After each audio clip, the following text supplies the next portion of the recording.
Hello students, आज की video में पढ़ने वाले हैं हम एक एस्से जिसका नाम है सर रॉजर एट चर्च, जिसके राइटर हैं Joseph Addison. BA first semester English literature के सिलेबस में सर रॉजर एट चर्च एस्से को भी रखा गया है हर यूनिवर्सिटी के अंदर।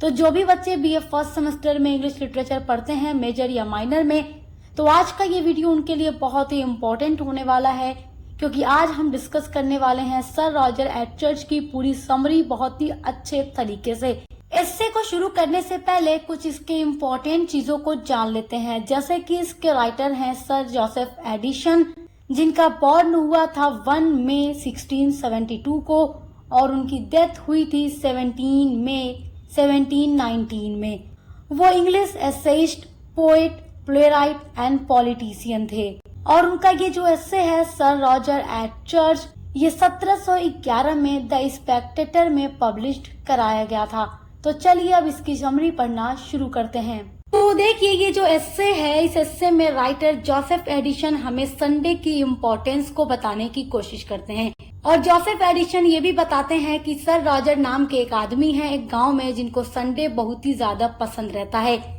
तो इस एस्से सर रॉजर एट चर्च में जोसेफ एडिसन संडे की इम्पोर्टेंस के साथ साथ सर रॉजर्स के रोल के बारे में भी बताते हैं जो वो चर्च में करते हैं, क्योंकि वो चर्च को लेकर काफी ज्यादा एक्टिव है, रिलीजियस मैन है और उनका मानना है कि गांव के हर लोग संडे को चर्च में आए, प्रेयर करें और हमेशा चर्च को लेकर रेगुलर और एक्टिव बने रहें। इस एस्से में राइटर जोसेफ एडिसन हमें संडे की इम्पोर्टेंस को बताने की कोशिश करते हैं। और इस एस्से में एक आदमी है जिनका नाम है सर रॉजर, जिनको संडे बहुत ही ज्यादा पसंद है, क्योंकि इसी दिन उनको चर्च मैन बनने का मौका मिलता है। क्योंकि जो सर रॉजर नाम के आदमी है इस एस्से के अंदर, वो काफी ज्यादा रिलीजियस मैन है और चर्च में जब इन्हें संडे के दिन चर्च मैन बनने का मौका मिलता है तो इन्हें काफी ज्यादा खुशी होती है, इसीलिए इनको संडे पसंद होता है। तो जोसेफ एडिसन जो हमारे राइटर हैं इस एस्से के, वो संडे की इम्पोर्टेंस के साथ साथ सर रॉजर के बारे में भी बताते हैं कि ये किस तरीके के इंसान हैं और चर्च इनको क्यों इतना ज्यादा पसंद है। तो देखिए, जोसेफ एडिसन तो सबसे पहले हमें इस एस्से की शुरुआत में ये बताते हैं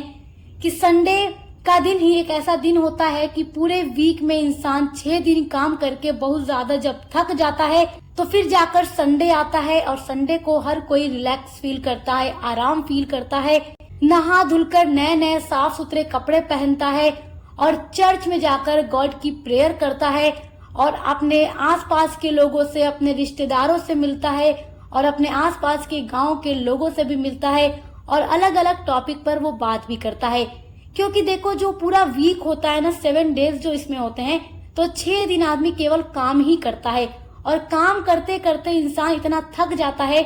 कि उसे अब एक ऐसे दिन की जरूरत होती है जिस दिन वो काम को छोड़कर अपने आप को फ्रेश फील करा सके, अपने माइंड को हल्का कर सके, थोड़ा रिलैक्स फील कर सके। तब जाकर के संडे आता है और उस दिन लोग बहुत ज्यादा खुश होते हैं। तो इस तरीके से आपको ये तो समझ में आ रहा होगा कि संडे कितना ज्यादा इम्पोर्टेंट है और जोसेफ एडिसन इसकी इम्पोर्टेंस को किस तरीके से बता रहे हैं कि अपने माइंड को फ्रेश करने के लिए संडे बहुत ज्यादा जरूरी है। अब इस हिस्से में आगे राइटर जोसेफ एडिसन एक गाँव की बात करते हैं और उस गाँव में एक आदमी है सर रॉजर। तो सर रॉजर का नाम आप लोगों को याद रखना है, जो इस एस्से के अंदर मेन कैरेक्टर हैं और इन्हीं के ऊपर पूरा ये एस्से बेस्ड भी है। तो जोसेफ एडिसन जिस गांव की बात करते हैं उस गांव का भी यही नियम है कि वहां के लोग संडे को चर्च में जाते हैं और अपने पड़ोसियों से, रिश्तेदारों से मिलते हैं और सभी लोग नहा धुलकर अच्छे अच्छे नए नए कपड़े पहनकर एक दूसरे से मिलते हैं, एक दूसरे को ग्रीट करते हैं और अलग अलग सब्जेक्ट, अलग अलग टॉपिक पर एक दूसरे से बात करते हैं, लोगों की फैमिली के बारे में पूछते हैं, बच्चों के बारे में पूछते हैं कि हर कोई कैसा है और सभी लोगों को अपने से ज्यादा दूसरे के मैटर में इंटरेस्ट होता है कि उनकी लाइफ में क्या चल रहा है। और देखिए, जब उस गांव के लोग संडे को चर्च में जाते हैं तो चर्च का फादर जो कुछ भी कहता है तो गांव के लोग उसको बड़े ध्यान से सुनते हैं, उसको फॉलो भी करते हैं और सब एक साथ मिलकर प्रेयर भी गाते हैं। और जोसेफ एडिसन ये भी कहते हैं कि संडे का होना भी बहुत जरूरी है ताकि लोग उस दिन चर्च में जाएं, क्योंकि ये दिन भी जरूरी है संस्कृति को बनाए रखने के लिए। और आगे ऐसे में जोसेफ एडिसन ये भी कहते हैं कि लोग लगातार 6 दिन काम करते हैं तो उनकी जो आत्मा होती है ना, वो अशुद्ध हो जाती है और लोगों को अच्छे और बुरे के बीच अंतर नहीं समझ में आता कि क्या अच्छा है क्या बुरा है, क्योंकि लोगों का माइंड इतना ज्यादा उलझ जाता है। तो जब संडे आता है तो लोग चर्च में जाते हैं और अपने आत्मा को शुद्ध करते हैं। अब इस हिस्से में जोसेफ एडिशन आगे बढ़ते हैं और सर रॉजर के बारे में बात करते हैं। सर रॉजर जो है इस हिस्से में मेन कैरेक्टर हैं और इन्हीं के नाम पर इस हिस्से का टाइटल भी है सर रॉजर एट चर्च, यानी चर्च में सर रॉजर। तो देखिए, मैंने आपको बताया कि जोसेफ एडिशन इसमें गांव की बात करते हैं और उस गांव में एक आदमी है सर रॉजर जो कि चर्च में जाते हैं, क्योंकि वो चर्च में काफी ज्यादा इंटरेस्ट लेते हैं, अपने कस्टम्स को बहुत ज्यादा फॉलो करते हैं और एक रिलीजियस मैन है और ये चाहते हैं कि गांव के लोग भी चर्च को लेकर काफी ज्यादा एक्टिव रहें, रेगुलर रहें और डेली आकर प्रेयर करें। तो सर रॉजर सबसे पहले क्या करते हैं कि इस गांव के चर्च को बहुत ज्यादा खूबसूरत बनाते हैं, इस चर्च की रिपेयरिंग कराते हैं और अलग अलग रंग के कपड़ों से चर्च को सजाते हैं और वो बाइबल से खूबसूरत लाइनों को चुन करके चर्च की दीवारों पर लिखवा देते हैं, ताकि जब भी लोग चर्च आए लोगों की नजर उन बातों पर पड़े और लोग उससे मोटिवेट हों और लगातार चर्च में आए, चर्च के लिए एक्टिव हों। क्योंकि सर रॉजर ये देखते हैं कि इस गाँव के लोग चर्च को लेकर उतना एक्टिव नहीं है, इरेगुलर हैं। और सर रॉजर इतने ज्यादा रिलीजियस मैन हैं कि वो इस चर्च की रिपेयरिंग, इसको डेकोर करने का सारा काम, इसकी सजावट का पूरा काम खुद के पैसों से करते हैं, क्योंकि ये काफी ज्यादा रिच मैन हैं, ये जमींदार हैं और ये कभी ये नहीं सोचते कि केवल मैं ही चर्च की रिपेयरिंग क्यों करूं, चर्च को मैं ही क्यों सजा कर रखूं अपने पैसों से, बल्कि ये सब कुछ सोचे बिना ही वो अपने ही पैसों से चर्च को हमेशा सजा कर रखते हैं। सर रॉजर ने देखा कि गांव में हर कोई संडे के दिन चर्च नहीं आता, इसीलिए वो गांव के लोगों से रिक्वेस्ट करते हैं कि आप लोग रेगुलर चर्च आया करें। और सर रॉजर का ये भी कहना था कि हर इंसान के पास अपनी खुद की एक पर्सनल प्रेयर बुक होनी चाहिए, ताकि हर संडे को लोग चर्च में आए और अच्छे से प्रेयर कर सकें। और सर रॉजर ने इसलिए क्या किया कि सारे गांव के लोगों को अपने पैसों से कॉमन प्रेयर बुक प्रोवाइड कराई, ताकि हर लोग प्रेयर करने के लिए आए तो अपनी बुक लेकर के आए। सर रॉजर ने यह भी देखा कि गांव के लोग अच्छी प्रेयर नहीं गा पाते, तो इसके लिए उन्होंने एक सिंगर को हायर किया अपने पैसों पर और उससे कहा कि जाओ तुम गाँव के लोगों को प्रेयर करने का ढंग सिखाओ, ताकि लोग अच्छे से प्रेयर गा सकें। और वो सिंगर अपने काम में सक्सेसफुल भी होता है, वो गांव के सारे लोग को भजन गाने का इतना अच्छा तरीका सिखा देता है कि उस गांव के आसपास के जितने भी गांव हैं वहां के लोग इतनी अच्छी प्रेयर नहीं गा सकते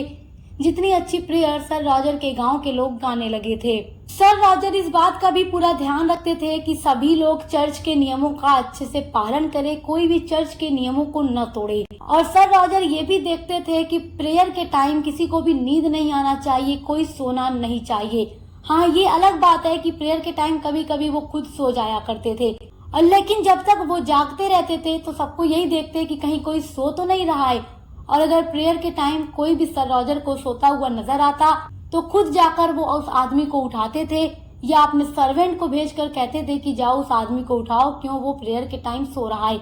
जबकि कभी कभी ये खुद ही सो जाया करते थे। और देखिए, इस आदत के अलावा सर रॉजर के अंदर और भी बहुत सारी आदतें हैं जो उनको लोगों से अलग बनाती हैं। क्योंकि क्या होता था, कभी कभी जब सारे लोग भजन गा चुके होते थे, प्रेयर कर चुके होते थे, तब भी वो 1 मिनट देर तक भजन गाते रहते थे। और कभी कभी अपनी ही प्रेयर से वो खुश होकर 3 से 4 बार आमीन बोल दिया करते थे।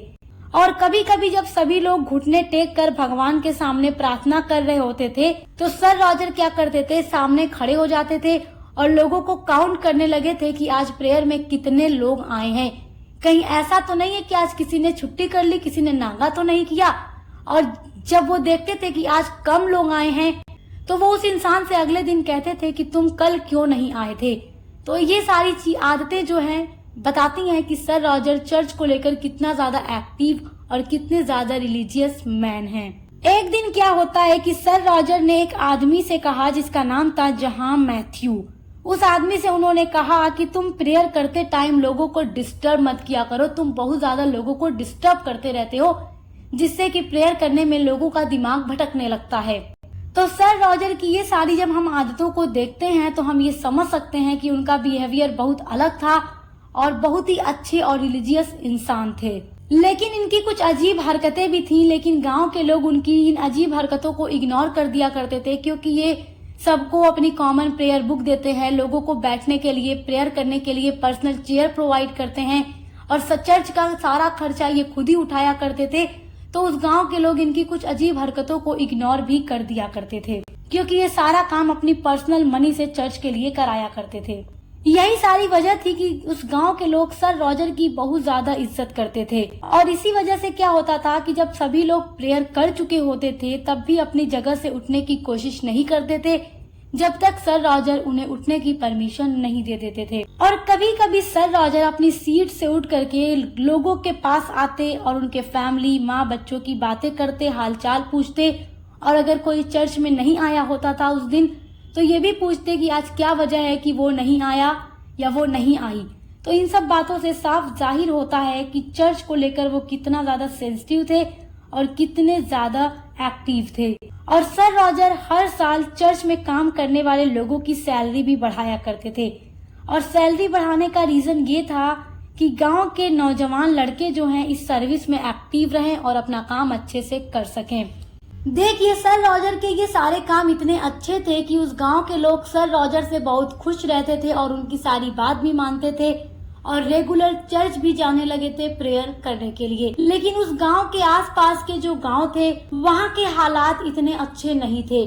वहां के जो पादरी थे और जमींदार थे उनके बीच हमेशा लड़ाई झगड़ा हुआ करता था, क्योंकि आसपास के गांव के जो जमींदार और व्यापारी थे वो चर्च नहीं जाते थे और वो अपने किराएदारों को भी यही कहते थे कि तुम भी चर्च मत जाया करो